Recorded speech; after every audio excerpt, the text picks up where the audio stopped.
ఇచ్చారు అండ్ నాకు చాలా కొంచెం ఈరోజు ఒక ధైర్యంతో వెళ్తున్నాను. ప్రతి ఒక్కరూ ఇంటి దగ్గర కూడా ఏ గొడవలు లేకుండా అంత పీస్ఫుల్గా, ఇంటి బయట కూడా గొడవలు లేకుండా పీస్ఫుల్గా ముందుకు తీసుకెళ్తారు.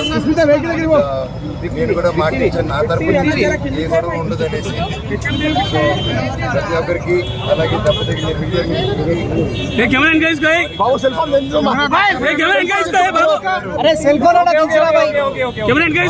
లేరు. మా అమ్మగారు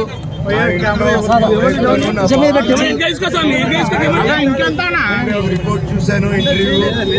మా అమ్మ హాస్పిటల్లో అడ్మిట్ అయినారని చెప్పారు. దయచేసి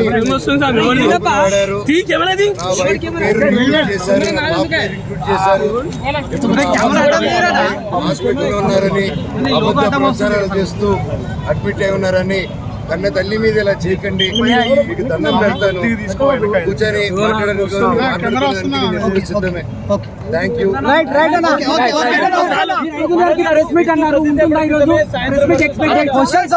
చచ్చిపోతున్నాము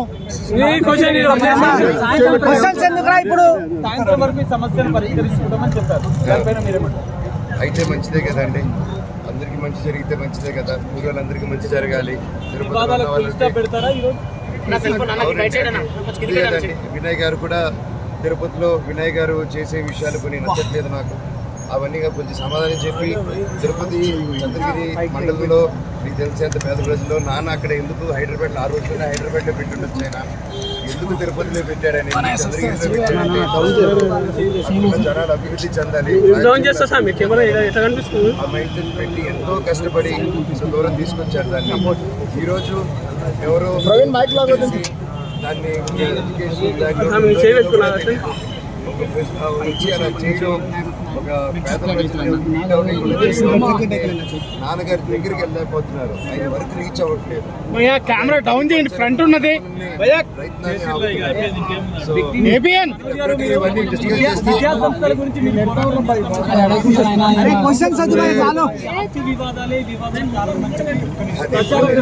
మీకు కూడా తెలుసండి. సాయంత్రం ప్రెస్ మీట్ ఉందా?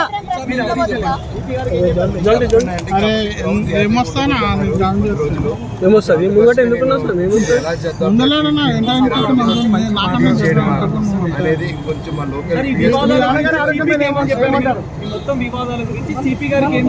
అంటే సిపి గారితో ఏం డిస్కస్ చేసినా అది డిస్కస్ చేయకూడదండి. నేను అఫీషియల్ గా వాళ్ళు చెప్తేనే కరెక్ట్.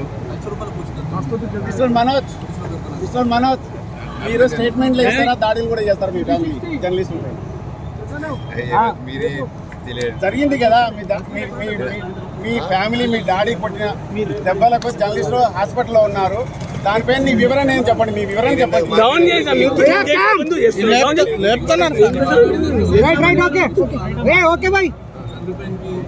మాపురా బాబు చచ్చిపోతారు, గుంతలు వచ్చకపోయి ఫోన్ ఎవరు సెల్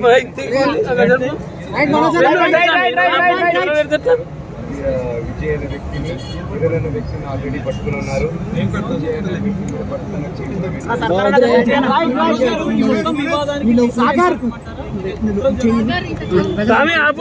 చేతుల్లో కెమెరా పట్టుకొని చూడు తెలుస్తుంది. ఏదైతే చూస్తున్నారు